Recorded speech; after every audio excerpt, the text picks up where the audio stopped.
classmates. We are coming from KSR College of Engineering, Tiruchembur. We are doing the project. This project name is methanol fuel running engine.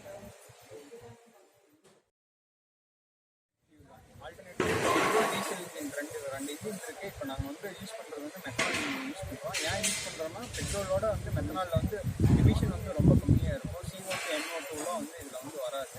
Plus வந்து cost wise வந்து இது வந்து கம்மியாக இருக்கும். எக்கனாமிக்காக வந்து இது வந்து மெத்தனால் வந்து கம்ஃபர்டபுளாக இருக்கும். ப்ளஸ் வந்து இது வந்து ரினியூவபிள் ரிசோர்ஸஸ் தான். நம்ம பெட்ரோல் டீசல்லாம் வந்து ஒன்ஸ் அப்பான் ஏ டைம் வந்து அதுக்கப்புறம் வந்து கட் ஆகிரும், கிடைக்காது. ஆனால் மெத்தனால் வந்து நம்ம ப்ரொடியூஸ் பண்ணிக்கலாம், வேணுங்கிறப்ப வந்து நம்ம ப்ரொடியூஸ் பண்ணிக்கலாம். பெட்ரோலுக்கும் மெத்தனாலுக்கும் கம்பேரிசன் பண்ணுறப்போ லிட்டருக்கு வந்து ஒரு 20 rupees வந்து